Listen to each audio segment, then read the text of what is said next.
would gather everybody together. I'd be like, let's pick a beat. Like, all this, we need songs.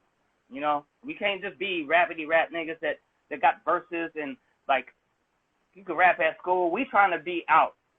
You know what I'm saying? Like Dale's cousin Ice Cube just put out a album called CIA.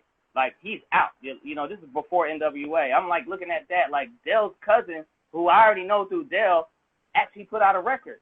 The CIA shit with Jinx and D and with Dazzy. And I'm like, that's where we need to be. So I was always like, listen, let's get together. Like, I tried to structure everything, like, and not take over or run shit. It was always like, what beats, yeah, kind of forgot the question. That's all good. Was it hard narrowing down the tracks? Domino's produced some, you produced some. Was it hard narrowing it down to the tracks that you did on the album? Did you have more that didn't make the cut? Yeah, man. I had more that didn't make the cut, and like, I swear to goodness, in my mind, it wasn't a race for me. For me, it was about the song. You know, I was like, people know me, man. I don't think like that. Like the whole like, oh, you made the more beats and all that shit. Like, I never thought like that. You know, I was like, whatever will make a dope song. Like, whatever makes everybody feel like this. Like, it was organic for me. Right. You know, so I easily could have produced everything if I was that type of nigga. But like, clearly I could have done that. Right. But I'm not that type. I wasn't like that then, and it was about the vibrations that we all share. You know, right. It was about whoever was involved. It was about inclusion. It was about like, it was a small club, bro. It was like a small misunderstood club, but if you got it, like this other dude, y'all both knew that y'all both believed in this place. And so everyone had a place there. So if you made beats, play them. If I made some, I play them. I didn't even take production seriously because I just wanted to get us out. I didn't realize that like that I should be pushing myself as a producer more until after our first record came out, because I didn't think like that. I thought like, it was about the vibe and the energy that I believe made the shit like that, you know, and that's how we rocked. It wasn't anything else than like, again, it was like the small little club over here that nobody give a fuck about. So there's no infighting. There's no like want more credit, and like that old shit didn't come in till later. You know what I'm saying? Right. Back then on that album, it was just all of the vibrations chose the record. Like, right. You know, the record synced up with us. Right. We just dedicated ourselves to the process. At this time, is it true that Dell and Casual were recording at the same time? Was it like everybody recording kind of all at once, you guys' albums? Yes, except it would have been Dell's second record. Right. And Casual's first record and our first record. Right. So those three albums were made in a camp. Right. With you know, there's different nuances from artist to artist, but those, I would like to say that like those three projects were all made in that same vibration, in that same camp, in that same wave. Right. You know? What were you seeing with Casual when he was going into his debut album? Maybe when you were done with the session and you was witnessing Casual, what was that session like? Where was his mind at going into his debut album? I mean, Cash is like our big B-boy badass nigga. You know what I'm saying? Like, we like the clever team of marksmen and shit. He's like that. You know, Dale's like the wise oddity, like leader type shit. And Cash is just that big, like, B-boy, fuck you up shit. we was proud to have a team like that, you know? You know, that's how I looked at it. I was like, we as a team, I mean, we even had Extra Pro, who was like a more smoother type, like, you know, he's from Texas, relocated to here, and, you know, he turned out to be, you know, right. The vibrations didn't work, you know what right. I mean? Right. But the team at the time is like, hip-hop was so creative at the time. We felt like our team is not stepping on none of each other's toes. We all feel our own lane ourselves. Souls ain't gonna sound like Cash, ain't gonna sound like Extra Pro, ain't gonna sound like Domino, ain't gonna sound like Dale, ain't gonna sound like Pep. Like we was just like, and it wasn't a chore to do so. It was like that's our team, and Right. so we were happy for each other, man. Like I was like, I'm like, yo, man, like you fucking with him, you fucking with us, you fucking with us, you fucking with him. Like I felt like we together on this, so here we go. You were landed on Dell's No Need for Alarm, one track. How did you ended up producing the outro on that album? Thank yous. Oh, thank you. I was like, I produced the outro of that. So actually, I produced 2 songs on that album originally. One of them got lost. I believe one of them might have gotten recorded over the 2 inches or whatever. But yeah, Dale was just like, man, shoot me some beats, and I shot him some beats, and he picked 2, and one of them ended up going. Like, and even at that moment in time, I wasn't like, I didn't look at it like I only got 1 track on Dale's album. Like my mind, I had to adjust that people thought like that. Right. You know what I'm saying? Like, so I was just like, yeah, we working, man, and we evolving, and I felt like it was an honorable song to be on, a song called Thank You, and you know, Yeah, absolutely. so that happened just like, that literally happened because Dale was like, man, look, man, you ain't on my album yet, shoot me some beats. Really. Right. Simple as that. Like, I wasn't like bombarding him with beats trying to get on this shit because like I just got a record deal. I'm like, you know what I mean? Right. So Dale was like, man, I want you to shoot me some beats. I want you to get on my album, and that's what ended up on, man. What do you remember earlier on about the Saafir Casual tension? Maybe during the record. I remember everything about that. I introduced him, bro. I met Saafir at a prom where we was both like dates for a prom for some chicks that we was like didn't go to the school, didn't know nobody at school, and was really just there for the girls. I met this motherfucker in like the fucking picture. You know what I'm saying? And it was just like,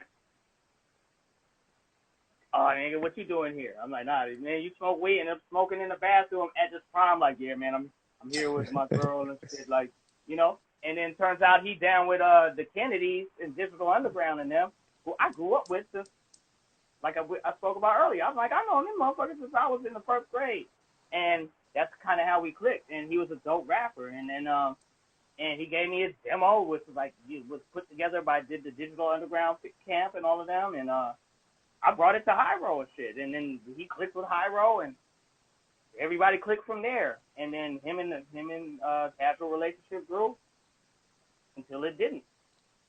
You know, until that happened. You know, like Right. What was it over? Like yeah, we was all man cool. Was it over a missed session? Is that where the tension started? I mean, yeah, I mean, you gotta watch. I have my own opinion of how shit happened, but like I don't feel right telling my version more than Saafir's or Casual versions that are out in the public, like with the documentary that Shamari did. Okay. The Casual. I don't know if people listening. There's like a documentary on that battle. There's a lot that happened behind that battle, and there's a reason why I wasn't on no camera or no film. We just gonna keep that to ourselves because I'm not sure about the statutes of limitations on certain things, but Gotcha. yeah, I mean, they I remember telling Cass like I remember warning Cass that like because we had mutual friends. I have friends who are friends with me and Saafir and you know shout out to a few of the homies like my homie Los. He was like, man, like Saafir got a whole bunch of written raps ready for Cass. So I hit up Cass, was like, yo, Cass, like I'm hearing like lines from Saafir raps. You know what I'm saying? It's written raps that he coming with. And Cass like, fuck this shit, I ain't writing no written. This nigga, I'm coming off the head. And I was just like, I kind of felt like Saafir was baiting Cass. You know what I mean? And I said as much to Cass, and I said as much to Saafir. And when they decided to go ahead with it, I was just like, I'm out of this shit because it was having street ramifications. Right. Like you know what I'm saying? It was like things was happening in the street. So I'm Right. like, man, fuck this rapper shit. You feel me? Like, Right. I literally have to deal with street shit over this shit, and I'm not, I'm not saying nothing that don't nobody know ain't true. Right. I decided to just refrain from the whole shit because this ain't rap. Like, it's supposed to be rapidy rap shit, but street shit happening, Right. and I'm like, that's y'all, man, that's y'all thing.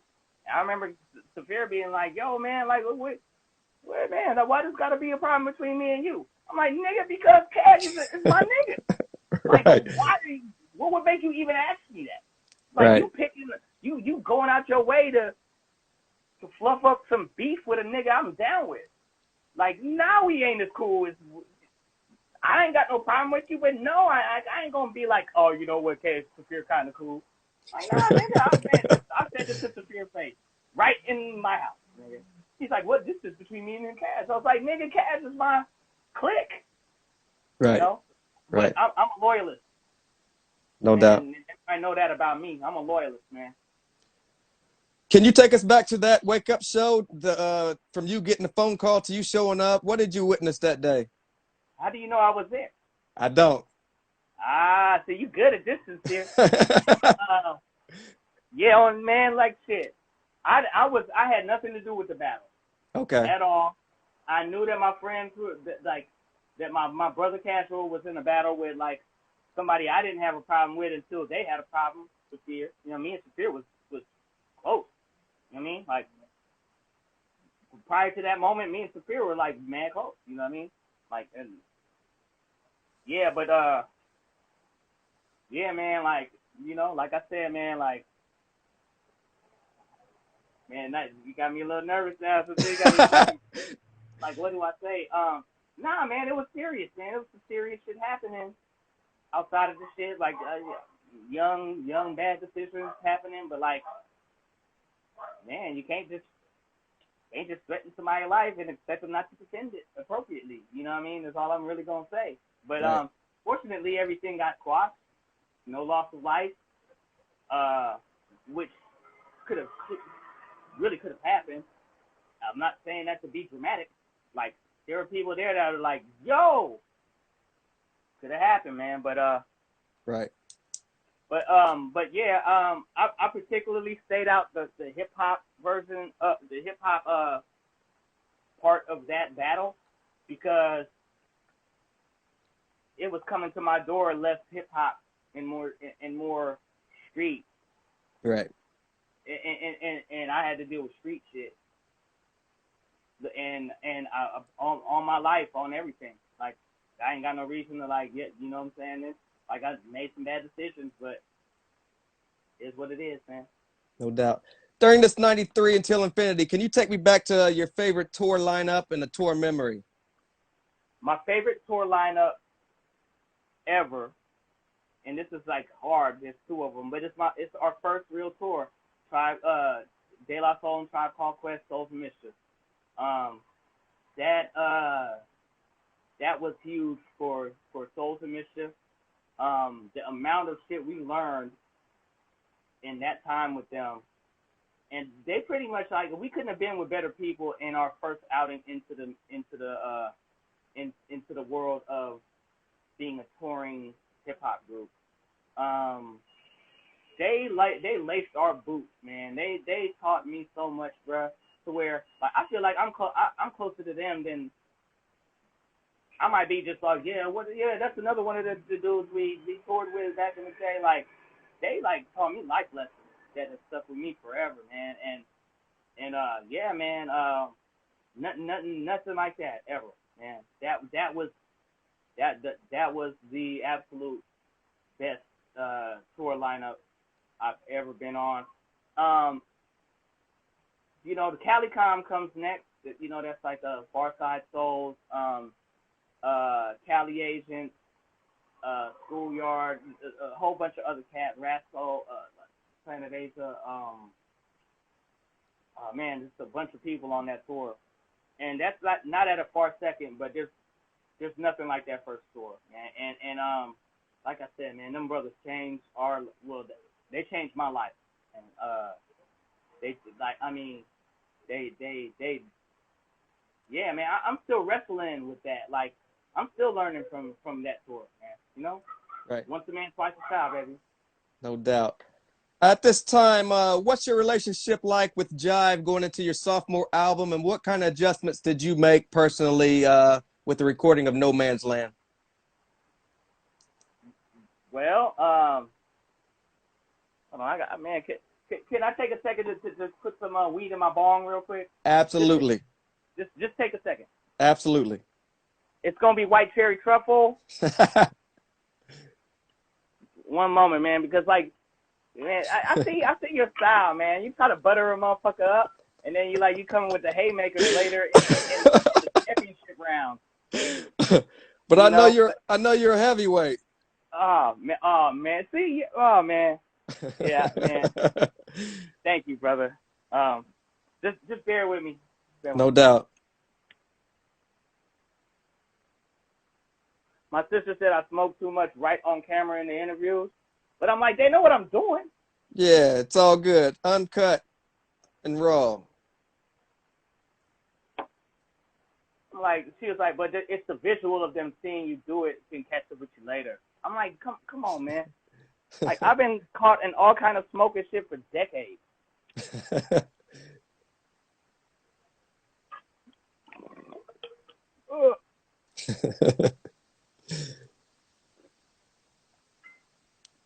So, what's the question again? All right. What kind of adjustments did you make going into your sophomore album, and what's the relationship with like Jive? You say this is the point where you meet the shady individuals. What exactly went on going into your sophomore album? Well, okay, I'll get into that. So the first album, 93 Till, it did well. We're in the office like I don't know if people didn't expect it to do well, or if they were just rolling the dice, or if they were just folding to the power of Sophia Chang and whatever. But our album did really well, right? And so we'd be at the office, and people working at the Jive, like employees, would be like, "Yo, man, I mean, so much shit went wrong. I mean, fuck up after fuck up after fuck up. It almost seemed like, why is this happening to us, right?" And people at the employees at Jive were like, "Yo, man, y'all shit got fucked up. It was nothing I could do about it. Like, I can't believe it did this good. Regardless, we not gonna fuck up the next one. Like, it's a great job, you guys. Like, oh, amazing album, class. It's gonna be a classic. All of this shit, right?" So we're like, at first, once we get through all the fuck ups and it's out, and then we go on this tour and all of that shit, we finally like getting a little bit like, what we gonna do for the next one? So we go back into to meet with Jive, and we're like, yo, like blah blah blah blah blah, and they're like, yo, congratulations on a great album. We know we could have done better, but check this shit out, little niggas. That ain't what they said, but Right. they might as well have. It was like, yeah, so we're gonna turn into a pop label now, and we're gonna keep some of our hip hop acts. It's like they said, we're gonna keep KRS, we're gonna keep Too Short, we're gonna keep A Tribe Called Quest. They said these words, right? And they're like, but we're gonna keep R. Kelly, you know. But other than that, we're gonna clear our roster, and because at that time they had like a way over. I don't know if you remember the roster from back then. Like, Right. Look at the movie soundtrack that Jive put out back then, and wonder where them groups was at. This is right when they cleared them, basically. So they were like, but we want to keep you guys. So in order for us to keep you guys, we want you to be like Jazzy Jeff and the Fresh Prince, and like Boom Boom Shake the Room type music, and we want to turn you into like a pop group. And they were like looking at us dead ass fucking serious, bro. Pardon my language. No, you're good. Too much. But they were like, can't make this shit up, bro. They were like, yeah, you know, you did the thing, but we're not a hip hop group no more. We're not a hip hop label no more. And we just signed NSYNC and Britney Spears, and he does this Boom Boom Shake the Room stuff. They put on a video, you know what I mean? And we're in there like mouth dropped to the ground, looking around at each other like I feel like somebody just like took all the wind out of me. And we're like, yo, like, nah, like, like, come on, man, you can't ask us to do that. Like, we're being reasonable because this is a big bad label, and we don't really understand why anything, what went wrong yet, you know? And we're like trying to work it out, like happy to be there still. And we're like, you know, the album was great. It could have done more, but y'all admit y'all fucked it up. We're ready to go back at it. Like, y'all find us because we're this kind of group. Y'all know we're not this kind of, we can't do this other stuff. It's crazy for y'all to even ask us. And they were like, yeah, you know, I know. But if you don't, you're done here. Like, and it was almost like the rug got just pulled from under us. You know, they were really, and we were like still trying to talk, like serious, and like all that little cool, like love your shit was gone. And on top of that, they were like, yeah, you did exactly what you did a great job at what you said. You held your end of the bargain. But do this or you're fucked. Or we're gonna shelf your album. And so that's how we went into the second album. And we talked amongst ourselves, and we were like, fuck that. We're not gonna do that shit. And like, we're looking at it like they're trying to end our career, like they're gonna shelve us. And like, you know, we're not thinking from a perspective of now to where Hieroglyphics Imperium and 20 years later has happened, and we're looking at it like we've been famous for 1 year, nigga. You know what I mean? Like, and somehow our dreams are being snatched up in the most like horrible, like mean, bully ass way ever, and we have no recourse. We literally put our all in the getting here, and what is our recourse? You know, like, and we were angry and whatever, so we started like we were like, fuck it, we're not gonna do none of that. We told them we're not gonna do it, and they were like, well, we're gonna shelve you, and we were like, well, you're just gonna have to shelve it. And we just like said, fuck it. Now, interestingly enough, a part of the story that doesn't really come out a lot is that there was like a coup at the time. Like, there was like a backdoor conversation where motherfuckers like got at the label and was like, yo, we're gonna vote A+ out the group, and we'll keep going without him because he's kind of like, I guess the word was, I'm Grand Poobah. I'm trying to be Grand Poobah, right? And like, it was completely ridiculous, right? It was like, I mean, I don't know. Like, the industry does shit to niggas, right? But so that was a backdoor conversation that happened, and then like the label came back at them to like was like, dude, there's no group without A+, right? And then so after it all was done and that happened, that's when I found out that happened, and I was just like, after the whole shit with the label trying to make us go Jazzy Jeff, and then like to find out that there was like a failed coup, and I didn't find out about it until, and like, granted, I'm the nigga who like, come on, man, like, yeah, so that happened. That wasn't spoken on for like 10, 15 years, until I brought it up, but I'm done leaving that part out of the story. You know, right. It was the doc, and I regret that it wasn't, so I'm going to speak on it every chance I get because it happened. You know what I mean? So after niggas accepted me back into my group, nigga, I kind of took a hands-off approach. Like, I already felt like I had a hands-off approach, but I didn't know that niggas felt like I may have been controlling, even though I only did like 4 songs on the album, and yeah, you know, right. Whatever. So like, that's how we went into making No Man's Land. Like I was like, whatever y'all want to do. You know what I mean? Whatever y'all want to do. And I played beats like I normally did. If niggas liked them, we did them. I did 2 beats with Tajay to where like, Tajay was getting into, he was like, I kind of was like teaching him production because he wanted to learn production.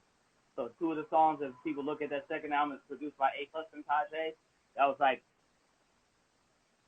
me trying to like, you know, him stepping into production. And we made that album how we wanted to make it and how we felt. And we were definitely disrailed artistically at the time, but I think it happened exactly how it was supposed to happen in hindsight. The album still did like well, like Jive shelved it, and it still like sold mad copies. Like people look at it like, oh, Soul's left after that album. That album sold mad copies on Jive, and Right. to the point to where they wouldn't let us go, but wouldn't give us another budget, and they kind of was like just taunting us for no reason. We didn't do anything to them. We just didn't comply, and I guess when you know that word, that's enough for devils. You know, like nigga don't comply. You know, so Right.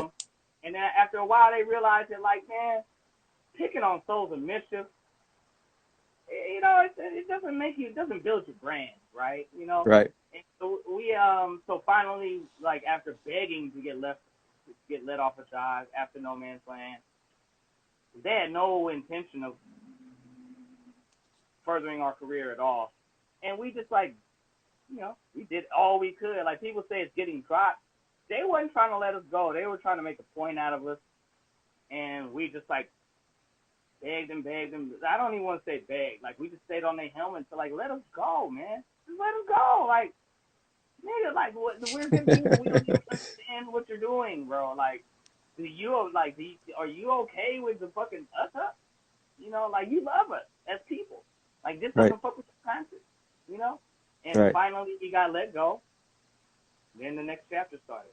But yeah, that's No Man's Land. Like it was No Man's Land was yeah, it was a dark turn in life.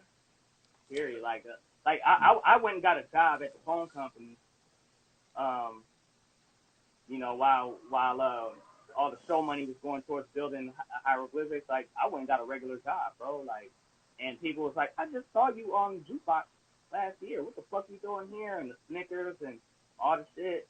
Like it was like the glory of 8 to 18 all had it all. Like I had the glory of that hard work for 1 year, and then it was gone.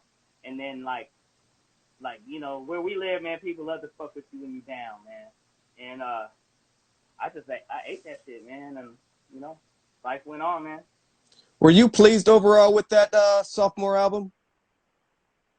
No, and I wasn't pleased with it, and I don't diss it, but as a personal artist, I wasn't in my zone, and I cringed at myself on that album because I was tight. That was the first time in my life I kind of went along, and when I think about my motivation at the time, it's because like I'm an all for one, not rock the boat type person. I didn't even understand how bad shit really went and the whole like cool against me and really internalize that shit until years later. So I'm still like a kid who was just famous a second ago, and my mind can't really comprehend what I did wrong to anybody. You know what I'm saying? So instead of rocking the boat, I was just like, man, whatever niggas want to do. That's what it always been. It ain't been about what I want to do. Like, I only spoke up because niggas, there was no what we gonna do. Like, I invented the first what are we gonna do. So Right. it's like, I was like, yo, that wasn't me making a statement like I run shit. Nigga, whatever niggas want to do. And Right. that was how, that was, I just didn't want to rock the boat, bro. Right. Yeah, I really didn't my mind wasn't advanced enough to understand that anything wrong happened to me at all, and I wasn't in a place to where I had anything to react badly about because I react badly when people do wrong things to me, you know. So I think it through. Right. I'm not like volatile like I have an adverse effect to injustice, and I've always had it. Like I just go red if you wrong, you wrong. You know what I'm saying? Like pedophiles need to be hung. Anyone argue with that shit, I don't like it. You know what I mean? So at that point, I just didn't have it in me to like even think that I was just like kind of just ignoring the shit. You know, like well let's just do whatever you want to do, my nigga, let's go. Right. And that was and when and No Man's Land is not a bad album, but when I hear it, it's not like I rap bad.